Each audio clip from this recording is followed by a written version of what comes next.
Hello friends, నేను శరణ్యాని. ఇవాళ నీతో నాకు ఆ పని ఉంది 23వ భాగం చదువుకుందాము. రాసిన వారు మీనా ముక్తేశ్వర్ గారు. అందుకే నేను పెళ్ళి కూడా చేసుకోలేదని, జీవితాన్ని నాశనం చేసుకున్నానని వాడికి కూడా ఆమె మీద కోపం. అక్కడికి వెళ్ళిన తర్వాత బిజినెస్ విషయాలు చూసుకున్న తర్వాత గోపాలరావు గారు ఆయన వేసిన టెండర్ సెలెక్ట్ అయ్యింది. చాలా అదృష్టంగా, సంతోషంగా, ఆనందంగా ఉన్నారు గోపాలరావు గారు. కానీ కొందరి మనసుల్లో చాలా అసూయ, ద్వేషం రంగులు ఉన్నాయని ఆయన గమనించలేదు. ఆయన అంత మంచి మనిషి, నీతి నిజాయితీగా, ఎంతో పద్ధతిగా న్యాయమైన రేట్లు నిర్ణయించిన ఆయన ఏ లంచం లేకుండా సెలెక్ట్ అయ్యారు. కానీ లంచాలు పెట్టి తగినంత ధరలు వేసిన విక్రమార్క గ్రూప్ ఆఫ్ కంపెనీ వాళ్ళు సెలెక్ట్ కాలేదు. అది కూడా 2-3 రకాలుగా ప్రయత్నించారు. ఒక్కడితో తట్టుకోలేకపోయింది. ఓటమిని మధురిమ భర్తకు సమాధానం చెప్పలేక భయపడింది. తనతో వచ్చిన వారి మనిషితో గోపాలరావు గారిని లండన్ నుండి ఇండియా వెళ్ళనివ్వకూడదు, వెళ్ళినా బతకనివ్వకూడదని చెప్పింది. తర్వాత విక్రమార్క ఫోన్ చేశాడు. తర్వాత వాళ్ళకు అనుకూలమైన మనుషులతో నాటకం ఆడించారు. గోపాలరావు గారు ఉండే హోటల్ రూమ్లోని పక్క రూమ్లో తను కూడా ఉంది మధురిమ. వింటున్న ఆకాంక్షకు ఎంతో బాధగా ఉంది. అలాగే చూస్తూ ఉంది ప్రతాప్ సింహ వైపు. ఆ తర్వాత హోటల్ వాళ్ళతో చేతులు కలిపి గోపాలరావు గారి వాటర్లో ఒక రకమైన డ్రగ్ కలిపారంట. ఆయన మంచం మీద స్పృహ లేకుండా పడి ఉంటే ఒక అమ్మాయిని నగ్నంగా ఆయన పక్కన ఎంతో క్లోజ్గా పడుకోబెట్టారు. అవన్నీ ఫోటోలు, వీడియోలు తీశారు. అవన్నీ కూడా గోపాలరావు గారికి ఆ అమ్మాయికి మధ్య సంబంధం ఉన్నట్టు క్లారిటీగా ఉండేలా ఫోటోలు తెలివిగా తీశారు. మరుసటి రోజు గోపాలరావు గారు ఎంతో ఆనందంతో తన సక్సెస్ సాధించినందుకు అందరితో చెప్పారు. తన పిల్లలకు విలువైన కానుకలు కొనడానికి షాపింగ్కి వెళ్ళారు. ఆ తర్వాత ఆయన ఫోన్కి హోటల్లో దొంగతనంగా తీసిన వీడియో ఫోటోలు పంపించారు. ఒక్కసారిగా గోపాలరావు గారికి గుండె ఆగినంత పని అయ్యింది. గోపాలరావు గారు ఎంతో మంచివాడు, మచ్చలేని మనిషి. చిన్న తప్పు కూడా ఆయన మనసు ఒప్పుకోదు. ఒక ఫ్రెండ్గా నాకు బాగా తెలుసు. అంత మంచి మనిషిని నేను ఇంతవరకు చూడలేదు. రూమ్కి వచ్చిన తర్వాత అతనితో సంతకాలు చేయించుకున్నారు. వీడియోలు, ఫోటోలు అన్నీ కూడా డిలీట్ చేసేస్తాము అని చెప్పారు. పరువు ప్రతిష్ట, పిల్లల కుటుంబం కన్నా ఆస్తిపాస్తులు ముఖ్యం కాదు అనుకున్న గోపాలరావు గారు సంతకం చేశారు. తను గెలిచిన టెండర్ మధురిమ వాళ్ళకు సొంతమైంది. అంతేకాదు ఆయన ఆస్తులపై విక్రమసింహ వాళ్ళ అప్పులు ఇచ్చినట్టుగా తప్పుడు ఫైల్ తయారు చేసి అందులో కూడా సంతకాలు చేయించుకున్నారు గోపాలరావు గారితో. ఆ తర్వాత ఫోటోలు డిలీట్ చేయలేదు. గోపాలరావు గారు ఒకే ఒక్క మాట అడిగారట. నా కూతురికి మంచి భవిష్యత్తు ఉంది. నా కొడుకుని బాగా చదివించుకోవాలి. నా భార్య నేను లేనిదే ఉండలేదు. అందుకే నాకు దయచేసి బ్రతికే అవకాశాన్ని ఇవ్వండి. ఎలా మీరు బయట పెడితే నేను బతకడం కష్టమని ఎంతో బతిమాలారు. ఆడదైన మధురిమను విక్రమార్కను ఫోన్లో ఎంతో రిక్వెస్ట్ చేశారు. కానీ వారు డిలీట్ చేయకుండా ఆ క్యాసెట్లు, ఫోటోలన్నీ కూడా ఇండియా వార్తాపత్రికలకు, టీవీలకు ఇస్తామని చెప్పడంతో భరించలేకపోయారు గోపాలరావు గారు. ఆయన ఇండియా వచ్చాక మొట్టమొదటిగా నాకు ఫోన్ చేశారు. మేమిద్దరం ప్రత్యేకంగా వేరే నెంబర్లో మాట్లాడుకునేవాళ్ళం. ఎందుకంటే నాకు మధురిమకున్న సంబంధం అందుకు కొంత కారణం. ఆఖరిసారిగా వెళ్ళొస్తాను మిత్రమా, ఇదంతా జరిగిందని చెప్పి బాధపడ్డారు. నేను మధురిమకు చెప్తాను, అటువంటి పని చెయ్యొద్దు, నీలాంటి మంచి మిత్రుడిని పోగొట్టుకోలేనంటూ ఎంతో బతిమాలాను. కానీ అప్పటికే ఆయన మత్తు ట్యాబ్లెట్స్ మింగేశారని నాతో చెప్పారు. ఎందుకు ఆ ఫోన్ రికార్డ్ చేయాలనిపించింది. ఆ రికార్డ్ నా దగ్గరే ఉంది. ఆ తర్వాత ఉరి వేసుకున్నారని, అప్పుల వల్ల అని అందరికీ తెలిసేలాగా చేశారు. తర్వాత మధురిమ నన్ను కలవటానికి కొన్నాళ్ళు రాలేదు. ఆ తర్వాత గొడవ జరిగింది. ఈ విషయంలో ఏదో తేడా వచ్చింది. అందుకే నన్ను చంపాలనుకుంది. నాతో గోపాలరావు గారు మాట్లాడిన సంగతి మాత్రం నేను చెప్పలేదు. నా తమ్ముడు కూడా నన్ను కలిసి తనకు తెలిసిన విషయాలు చెప్పి బాధపడ్డాడు. ఆ పనిలో హెల్ప్ చేసిన వారి ద్వారా తెలిసింది. ప్రదీప్ సింహాకి కూతురు గురించి ఎంతో గర్వపడుతూ ఉండేవాడు. ఎప్పుడూ నాకు చెప్పుకొని మురిసిపోయేవారు. అలాగే నేను అనిరుద్ గురించి గోపాలరావు గారికి ఒకరికే చెప్పి మురిసిపోయేవాడిని. అనిరుద్ ఫోటో కూడా గోపాలరావు గారికి పంపించాను. అరే, నువ్వు పెళ్లి చేసుకుని ఉంటే నీకు ఒక్క కొడుకు ఉంటే నా కూతుర్ని నీ కొడుకు ఇచ్చేవాడిని అంటూ ఉండేవారు. ఇప్పుడు మాత్రం ఏమైంది, అనిరుద్కి ఇవ్వచ్చు కదా అని అనేవాడిని నేను. అనిరుద్ విక్రమార్క గ్రూప్ ఆఫ్ కంపెనీకి అధినేత. ఆయనకు నా బిడ్డను ఎలా ఇవ్వగలను? విక్రమార్క గారికి మధురిమకు ఇష్టం ఉండదు అనేవారు. అటువంటి బాధలు ఏమీ లేకపోతే అనిరుద్ నాకు అల్లుడైతే ఎంతో బాగుంటుందని, ముమ్మూర్తల్లా నీలాగే ఉంటాడు అనేవారు. ముచ్చటగా నవ్వేవారు. మీ పెళ్ళి జరిగిన తర్వాత ఎంతో ఆనందించాను. నా ఫ్రెండ్ ఆశ తీరింది అనుకున్నానమ్మా. అని బాధగా చెప్పిన ప్రదీప్ సింహ మాటలు విన్న ఆకాంక్ష రోధిస్తూ ఉన్నది. అదే ఏమీ తప్పు లేకుండా ఎలా చనిపోతారనుకున్నాను. పరువు గల వ్యక్తికి భార్య ముందు బిడ్డల ముందు ఇటువంటివి తెలిస్తే ఎంత బాధ అని అది ఆయనకి తెలుసు. నాకు తెలుసు నాన్న మనసు అని కళ్ళ నీళ్ళు పెట్టుకుంది ఆకాంక్ష. గోపాలరావు కూతురువి అయ్యేసరికి నేను అనిరుద్ పెళ్లి చేసుకోవడం కూడా ఇష్టం లేదు మధురిమకు విక్రమార్కకు అని చెప్పిన ప్రతాప్ సింహ మాటలకు భాస్కర్ ఆశ్చర్యపోయాడు. ఎంత విచిత్రమైన పెద్దలు! ఆకాంక్ష తండ్రి గుర్తుకు వచ్చి ఆమె మనసంతా బాధగా నిండిపోయింది. అనిరుద్, నువ్వైనా నా కోసం రావా? నా బాధ నీకు చెప్పుకోవాలి, నీ గుండెల్లో తలదాచుకోవాలని ఆకాంక్ష మనసు ఆక్రోషించింది. ఆకాంక్ష మనసు భారంగా అయిపోయింది. విక్రమార్క గారి ఫోన్ రికార్డును ట్రాప్ చేసిన పోలీసులు మధురిమను సేఫ్టీగా పట్టుకున్నారు. మిమ్మల్ని ఎవరు బంధించినది అని అడిగినప్పుడు మధురిమ సమాధానం చెప్పలేకపోయింది. భాస్కర్ మౌనంగా ఉండిపోయాడు. పోలీసులు వచ్చేసరికి అక్కడ వారంతా కనపడకుండా మాయమైపోయారు. విక్రమార్క గారు అందించిన సమాచారం మూలంగా సాక్ష్యాలు కూడా లేకుండా జాగ్రత్త పడ్డారు. ప్రస్తుతానికి ఆమె మనసుకు పట్టుకున్న విషపు తెరలు తొలగిపోయాయి. ఆమెకు ప్రతాప్ సింహ చావుకి కారణమయ్యానన్న బాధ ఆమె మనసును మెల్లపెట్టసాగింది. అలాగే జీవితం క్షణభంగురం మాతృత్వం అనే స్థానాన్ని కూడా పోగొట్టుకుని మూర్ఖురాలుగా కొడుకు చావుకి సహాయం చేసింది. ఆమె మనసు చావుని కళ్ళతో దగ్గర దాకా చూసి వెనక్కి తిరిగి వచ్చింది. కళ్ళతో దగ్గర దాకా చూసి వెనక్కి తిరిగి వచ్చింది. ఆ సమయంలో ఆమెకు బ్రతుకు విలువ తెలిసింది. అప్పుడే ఆమెకు తన బ్రతుకు ఎటువంటిదో అర్థమైంది. ఆకాంక్ష ఉంటున్న ఇంటి నుండి విక్రమార్క గారిని ఎప్పుడో వేరే ఇంటికి పంపించేశారు. ఆకాంక్షకు రక్షణగా ఉన్న బాడీగార్డ్స్. అనిరుద్ కోరిక ప్రకారం ఆ నిర్ణయం తీసుకోవడం జరిగింది. అతను మరణించాడని తెలిసాక ఆమెకు జీవితకాలం సెక్యూరిటీ ఉండాలని గవర్నమెంట్ నిర్ణయించింది. ఇప్పుడు మధురిమ విక్రమార్క ఉంటున్న బంగ్లాకు వెళ్ళనని చెప్పింది. పోలీసులు అందుకు ఒప్పుకోలేదు. ఆకాంక్ష గారి దగ్గర మీరు ఉండడానికి చట్టం ఒప్పుకోదు. అనిరుద్ కోరిక ప్రకారం మేము ఆ విషయాన్ని ఒప్పుకోమని ఖరారు చేశారు. ఆకాంక్షను పర్మిషన్ ఒకసారి అడగండి, నేను అక్కడే ఉంటానన్నది మధురిమ. పొరపాటును కూడా ఒప్పుకోవద్దని పోలీస్ ఆఫీసర్ భాస్కర్ గారికి ప్రతాప్ సింహ ఎప్పుడో చెప్పాడు. ఒక్కసారి ఆకాంక్షతో మాట్లాడాలి, మీరు కూడా నాతో రండి అని చెప్పింది మధురిమ. అంత పెద్ద భవంతిలో ఒంటరిగా అలా కూర్చుని ఉంది ఆకాంక్ష. వైద్య నీతిలో ఆమె శరీరం బాగుపడింది, కానీ జీవిత రీతిలో ఆమె మనసు పూర్తిగా గాయపడింది. ఇక నాకు జీవితం లేదు, నాన్న బంగారం లాంటి మమ్మల్ని పోగొట్టుకున్నాము. చెడుకి లొంగిపోయి రక్షణ కల్పించే ప్రపంచం మంచిని బ్రతకనివ్వదు. ఏం మిగిలింది నాన్న ఈరోజు? కానీ మీరు నాతోనే ఉన్నారని తెలుసు. నా ధైర్యం మీరే నాన్న, ఇప్పటి వరకు మీరే. ఎందుకు నాన్న అన్ని మంచి మాటలే నేర్పించావు, చెడుని కూడా క్షమించన్నావు, ఎప్పటికప్పుడు మంచిని పెంచని చెప్పారు. మనిషి జన్మ ఎత్తినందుకు సార్థకత చేసుకోవాలి అని.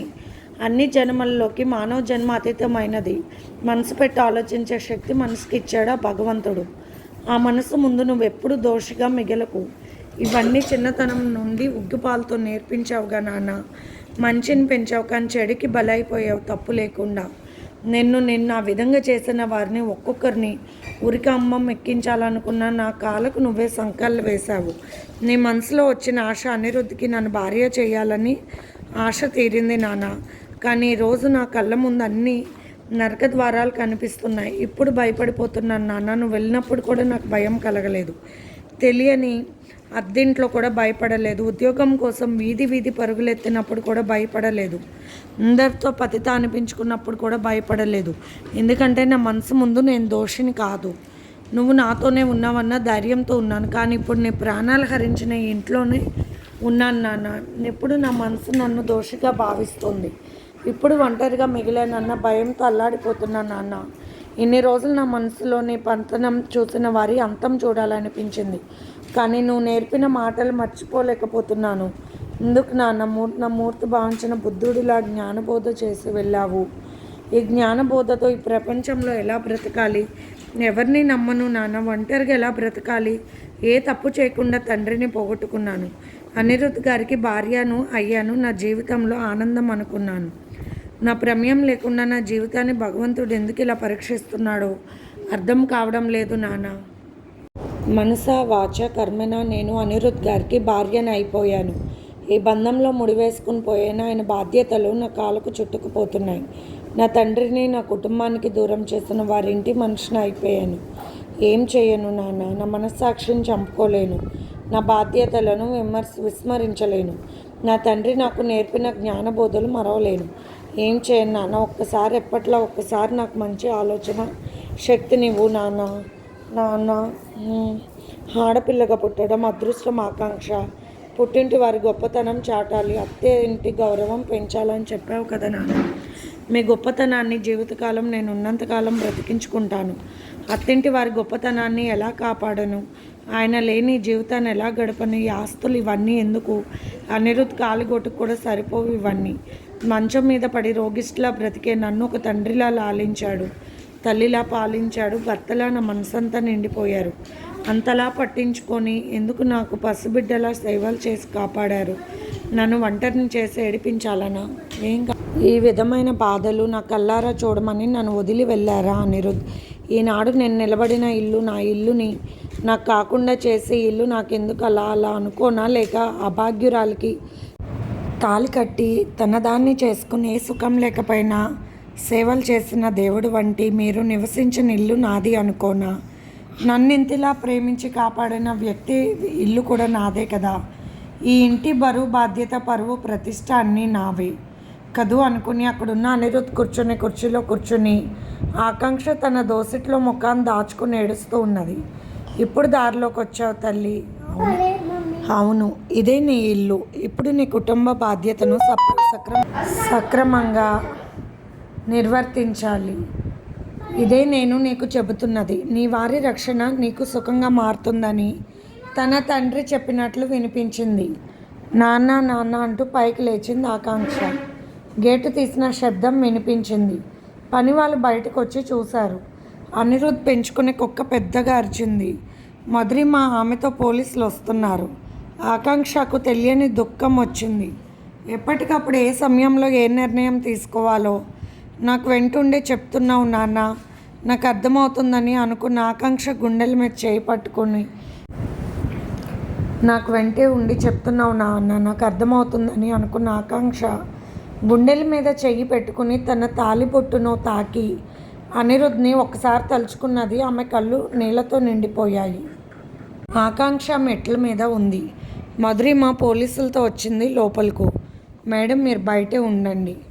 ఆకాంక్ష మేడం గారి అనుమతి తీసుకున్నప్పుడే ఆమెతో మాట్లాడాలి, మీకు ముందే చెప్పాము కదూ అన్నారు పోలీసులు. ఎంత విచిత్రం! తన ఇల్లు తనది, తన ఇంటికి తానే ఇప్పుడు ఒక దోషిగా వచ్చి నిలబడింది. అవును, దోషిని దోషిగానే చూడాలి, తప్పులేదు అనుకున్న మధురిమ తల వంచుకుని నిలబడింది. మెట్ల మీద ఉన్న ఆకాంక్ష సపోర్ట్ తీసుకుని కిందకి చిన్నగా దిగబోయింది. వద్దు మేడం, మీరు అక్కడే కూర్చోండి అని చెబుతూ మీతో మధురిమ గారు మాట్లాడాలి అంటున్నారు. మీరు పైకి వెళ్ళకండి, ఇక్కడి నుండే మాట్లాడండి, అనుమతి లేదు మీకు అని స్పెషల్ ఆఫీసర్ గారు చెప్పారు. అన్నీ వివరించారు పోలీసులు. ఇష్టమైతే మీతో మాట్లాడనిచ్చి మధురిమ గారిని మళ్ళీ వెంటనే తీసుకువెళ్ళాలి అన్నారు పోలీసులు. అక్కడితో ఆకాంక్ష పైనే ఉండిపోయింది. ఆమె మనసులో బాధ సుడులు తిరుగుతూ ఉంది. నిజానికి తన తండ్రిని మోసం చేసి తన ఆస్తులను కూడా స్వాహా చేసి తనని రోడ్ల వెంట ఉద్యోగాల కోసం పరిగెత్తేలా చేసిన ఆ మనిషిని అలా చూస్తూ ఉంది ఆకాంక్ష. ఆ ఉద్యోగ వేటలో ఎంతోమందితో ఎన్నో రకాలుగా ఇబ్బందులు పడింది. చివరకు పరీక్షలు కూడా ఎదుర్కొంది. తన ఆరోగ్యాన్ని సైతం చిక్కుల్లో పెట్టుకుంది. ఈరోజు తన భర్త స్వయాన ఆమె కొడుకును ఆమె అనుమతితోనే చంపించిన మూర్ఖురాలు. తనకు అత్తగారి స్థానంలో ఉన్న ఆమె మెట్ల కింద నిలబడి ఉంది. తనను శాసించాల్సిన ఆమె దోషగా తలదించుకుని ఉండడం, తను ఈ పై స్థానంలో నిలబడి ఉండడం ఆ భగవంతుడి పరీక్ష కాక మరింకేంటి? మంచికి బాధలు ఉన్నప్పటికీ చివరకు విజయం సాధించేది మాత్రం మంచి అని నాన్నగారు ఎప్పుడూ చెబుతూ ఉంటారు. మనకు ద్రోహం చేసిన వారిని కూడా క్షమించడం అనేది ఉత్తమ లక్షణం అని కూడా నాన్నగారు చెప్పారు. అంతదాకా ఎందుకు? ఆయన ఇప్పటి వరకు తన దగ్గర నిలబడి నువ్వు ఈ ఇంటికి కోడలివి, నీ ఆత్మగౌరవాన్ని కాపాడుకునే నిర్ణయం నువ్వే తీసుకోవాలి, అలాగే అత్తింటి గౌరవాన్ని కూడా నిలుపుకోవాలి ఆకాంక్ష అని చెప్పినట్లు తనకు బోధపడింది. చిన్ననాటి నుండి తన వేలు పట్టుకొని నడక నేర్పిన నాన్న ప్రతి అడుగులోనూ మంచి అడుగులు బోధిస్తూ తనకు తన నడక నేర్పిన నాన్న పెంపకంలో పెరిగిన నేను ఈరోజు ఈ స్థానంలో నిలబడి విజయం సాధించానా లేక ఓడిపోయానా? నాన్న, ఓ రకంగా నువ్వు చూపించిన మార్గంలో నడిచిన నేను విజయపు మెట్ల మీద నిలబడి ఉన్నాను. కానీ నాకు సంతోషం ఏది నాన్న?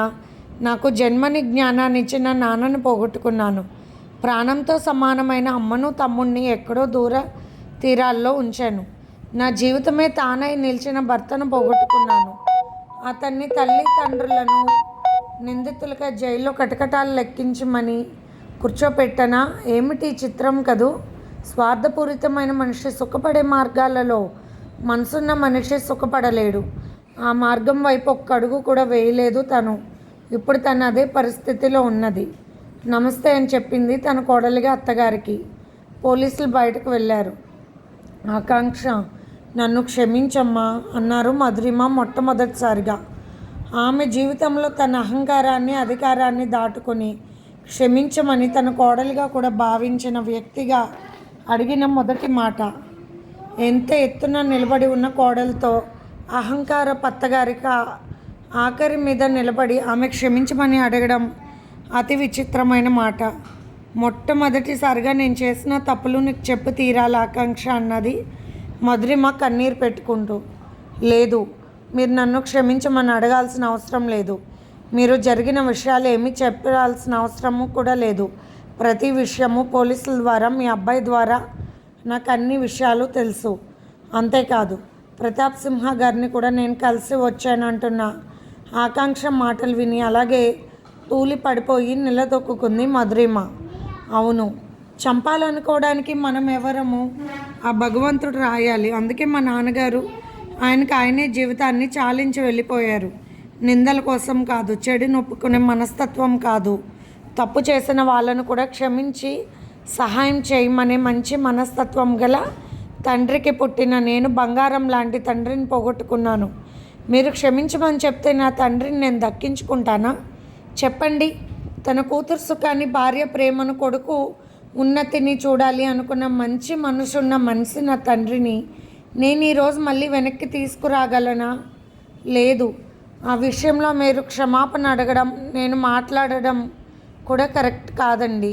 చిన్నతనం నుండి సరైన పెంపకంలో లేక ఎంతో జ్ఞాని అయిన మీ అబ్బాయి అజ్ఞానంగా తయారై మంచి చెడ్డలు తెలుసుకుని మనస్తత్వమూర్తిగా మారిన మీ అబ్బాయి నడుం విరిగిన నన్ను తన భార్యగా స్వీకరించి పసిబిడ్డకు చేసిన సేవలు చేశారు. ఈరోజు నా నుండి దూరమైన నా ప్రాణాన్ని నాకు తెచ్చి ఇవ్వగలరా? ఒకరికొకరు ఆత్మలు అర్పించుకున్న ప్రేమ మాది. జీవితంలో మరొకరి వైపు కూడా చూడలేని బంధం మాది. ఆయన తెలియక చేసిన ప్రతి పనిలో కూడా మీ పెంపకం లోపం, ధనంతో కూడిన గర్వం, మదమాత్సర్యాలు అలవడి కొంత తప్పు చేశారు. కానీ నా భర్త పురుషోత్తముడు. ఆయనను మీరు నాకు తెచ్చివ్వగలరా? కోల్పోయిన నా జీవితంలో ఒక్క క్షణమైనా మీరు తెచ్చివ్వగలరా? క్షమించమని అడిగితే అవన్నీ తిరిగి వస్తాయా? భార్యాభర్తల బంధం అంటే అర్థం తెలియదు మీకు. ఈ కట్టె చివరి వరకు ఆయన నామస్మరణంలోనే, ఆయన నాకు మిగిల్చిన గుర్తులనే తలుచుకుంటూ అవే మననం చేసుకుంటూ చివరి వరకు ఈ జీవితాన్ని ముగిస్తానే తప్ప మరొక వైపు కూడా కన్నెత్తి కూడా చూడలేను. ఆయన ఉన్నా లేకపోయినా ఆయనే నా భర్త. అంతటి ప్రేమ బంధం మాది అంటున్న ఆకాంక్ష మాటలు కత్తితో పొడిచినట్లు అనిపించాయి మధురిమ గుండెల్లో. ఎన్నడూ కంటనీరు పెట్టని మధురిమ వెక్కి వెక్కి ఏడుస్తూ ఉన్నది. ఒకరిని ప్రేమించి వారిని మోసగించి డబ్బు కోసం వేరొకరికి భార్యగా ఉండడం, ఆ తర్వాత మీ ఇష్టం వచ్చినట్లు జీవించడంలో భార్య అనే స్థానాన్ని భ్రష్టు పట్టించారు మీరు. తల్లిగా మీ స్థానాన్ని పూర్తిగా కోల్పోయారు. ఆఖరికి మనుషుల్ని కూడా చంపించేసే రాక్షస స్వభావాన్ని ఏర్పరచుకున్న మీరు జీవించి ఉన్న అందరి దృష్టిలో మరణించిన వ్యక్తికి క్షమించమని అడగడం సాధ్యమా?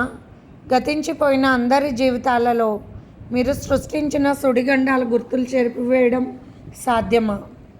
అన్నీ కోల్పోయిన నా జీవితం మళ్ళీ వెనక్కి తిరిగి వస్తుందా? చెప్పండి. ప్రతిక్షణం నా తండ్రి నా వెనుకున్నట్లు ఆయన మాటల ధైర్యంతో నేను ఈ జీవితంలోని పెన్ను తుఫాను వంటి మార్పులను ఎదుర్కొంటూ వస్తున్నాను. నా తండ్రి లేకపోయినా నా ఆలోచనలలో ఆయన మంచితనం నా రూపంగా బతికే ఉంది. అలాగే నా భర్త లేకపోయినా మా ఇద్దరి మధ్య శారీరకంగా ఏ సంబంధం లేకపోయినా అనిరుద్ నా గుండెల్లో దేవుడిగా ఉండిపోయారు. ఈ తాళిబొట్టు తీయమని మావయ్య గారు అన్నా కూడా నేను తీయలేదు. ఎందుకంటే ఆయన నా మనసులో బ్రతికే ఉన్నారు. కన్న కొడుకు మీ గర్భవాసం నుండి తప్పించి వేరొకరి గర్భంలో ప్రవేశపెట్టినట్లు ఆయన జీవితకాలాన్ని కూడా తప్పించి మీరే పూర్తి చేశారు. తల్లిదండ్రులు మీరు కాదు, అది కూడా నాకు తెలుసు. మీరు క్షమించమని అడగవద్దు. ఒకప్పుడు ఈ ఆకాంక్ష మీ దగ్గర ఉద్యోగం చేస్తున్నప్పుడు, మీ ఇంటికి వచ్చి కింద మెట్ల మీద ఉన్నప్పుడు, మీరు ఇప్పుడు నేను ఉన్న స్థానంలో నిలబడి నాలాంటి అలగా జనం మీ ఇంటికి రావడం అష్టదరిద్రమని మీ నోటితో మీరే అన్నారు. కానీ ఈరోజు మీరే అలా ఉండిపోయారు. మీరు మీ ఇంటికి రావడానికి పోలీసులు సెక్యూరిటీ నాకు ఇప్పించారు. అంటే మీరు సమాజంలో ఎటువంటి పేరు తెచ్చుకున్నారో మీకే తెలుసు. పెద్దవాళ్ళను ఒక్క మాట కూడా విమర్శించకూడదని, తప్పున్నా కూడా వారిని విమర్శించకూడదని ఎప్పుడు చెబుతుంటారు. నా తండ్రికి మీరు చేసిన అన్యాయం తెలిసి కూడా నా తండ్రి నాకు చెప్పిన బుద్ధి వల్ల ఈరోజు నేను మిమ్మల్ని ఏమీ అడగను. మీరు వేరే ఒక్కరితో బిడ్డను కనడం ఏమిటి? ఆ బిడ్డను మీ చేతులతో మీరే చంపించడం చెప్పమని ఏంటి? మావయ్య గారు, ఆయన విక్రమార్క గ్రూప్ ఆఫ్ మేనేజ్మెంట్ అధినేత గారు, తాను చేసిన పని ఏమిటి? క్యాథరిన్ గారితో కన్న బిడ్డలు తన బిడ్డలు అనుకుంటున్నారు. అదంతా కేవలం అపోహ, స్వార్థ చింతనతో క్యాథరిన్ దంపతులు ఆడిన కుట్ర. సాకేత్ ఇద్దరూ కూడా క్యాథరిన్ దంపతుల బిడ్డలే. ఆ బిడ్డలు మిస్టర్ విక్రమార్క గారి బిడ్డలు కాదు. DNA టెస్టులు అవి కూడా బయటపడి సిగ్గుతో మొహం చాటేసి ఒక చోట ఉండిపోయారు. ఇప్పుడు అనిరుద్ధ్ కూడా లేరు. చిన్నతనంలో కనీసం పెంచారు కదా. ఆ ప్రేమ, ఆ పాశం మీ ఇద్దరికి ఎలా పోయింది? కొద్ది కాలంలో ఆయనతో ఎన్నో బాధపడినా కూడా ఆయన ప్రవర్తించే తీరు కేవలం పెంపకంలో లోపం అని గ్రహించి, ఆయన ప్రేమ, ఆయన మనసును అర్థం చేసుకుని నేను ఆయన సన్నిధి కావాలని అలమటించిపోతున్నాను. మనిషి మానవత్వం అనేవి నశించిపోయి డబ్బు, హోదాలు, పనికి మాలిన నాగరికత అలవాట్లు, ఇవన్నాటికి కూడా మనిషి బానిస అయిపోయి ఆ బానిసత్వంలో కన్న బిడ్డలను కట్టుకున్న భర్తలను మోసం చేసే స్థాయికి కూడా స్త్రీమూర్తులు కూడా దిగిజారిపోవడం అనేది మన సమాజానికి పట్టిన దరిద్రం. భర్త అన్నవాడు భార్యను కాపాడుకోకుండా నలుగురికి అప్పగించడం అనేది సమాజానికి పట్టిన చీడ. మీరు కన్న బిడ్డ మీరు మరొకరితో గదిలో ఉండి సరసాలాడుతుంటే తెలిసి తెలియని చిన్నతనంలో చూడలేక తలబద్దలు కొట్టుకుని సమాజంలో నాటుకుపోయిన నాగరికత విషయాలకు అనిరుద్ధ్ గారు కూడా అలవాటు పడిపోయారు. తండ్రి కూడా అదే దారి. అన్ని దారులు ఎటు చూసినా ఆయన మనసులో ఆడది అంటే డబ్బిచ్చి కేవలం అనుభవించేదే అని, నీతో నాకు పని ఉంది అని తనకు నచ్చిన ఆడదానితో చెప్పి తన ఇష్టం వచ్చినట్టు తిరగడం నేర్చుకున్నారు అనిరుద్ధ్ వయసుకు రాకపూర్వమే. ఆ తప్ప ఆయనదే కానే కాదు, ఆయన పెంపక లోపం. అనిరుద్ధ్ గారు కొందరితో లైంగిక వేధింపులకు గురయ్యారు. చిన్నతనంలో అవన్నీ చెప్పుకొని నాతో కన్నీరయ్యారు. మీలాంటి వారి పెంపకంలో అటువంటి వేధింపులతో ఇటువంటి రాద్ధాంతంలో పెరిగిన ఆయన మానవత్వ విలువలు తెలుసుకుని దేవుడిగా మారారు. ఎందరో పేదలకు ఎవరికి తెలియకుండా ఎన్నో సంవత్సరాల నుండి అనాథాశ్రమాలు ఎన్నో కట్టించి ఎవరికి తెలియకుండా సేవ చేస్తున్నాడు అనిరుద్ధ్. అది మాత్రం అతని తండ్రి లక్షణం అని నాకు ఇప్పుడే తెలిసింది. ప్రతాప్ సింహ గారిని చూసినప్పుడు అర్థమైంది. అది అటువంటి మహనీయుడు రక్షణలో పెరిగితే ఎలా ఉంటారు అనిరుద్ధ్? ఇలాంటివి నేను మాట్లాడడం సిగ్గుచేటు. క్షమాపణలు చెప్పుకుంటున్నాను నేనే. ఇంకేది కూడా నా ముందు మీరు మాట్లాడాల్సిన అవసరం లేదు. మీ భర్త మిమ్మల్ని చంపేయాలనుకున్నారు. తప్పేమనిపించలేదు నాకు. కన్నబిడ్డను కూడా చంపడానికి అతనికి సాయం చేసిన మీరు ఇలా భర్త చేతుల్లో చచ్చిపోయే పరిస్థితి తెచ్చుకోవడం అనేది తప్పు కాదేమో అనిపించింది. ఏ రకంగానూ ఏ విషయంలోనూ మీరు క్షమించమని అడగవద్దు. ఎవరు ఎవరిని క్షమించే అర్హత పొందిన వారు కాదు. ఒక్క భగవంతుడు మాత్రమే మనకు మన తప్పులకు సరైన జవాబు చెబుతాడు. ప్రస్తుతం మీ ఇంట్లో ఒంటరిగా కుమిలిపోతూ ఉన్నాను. మీ డబ్బు, మీ హోదాలు నాకు సంతోషాన్ని ఇస్తాయా?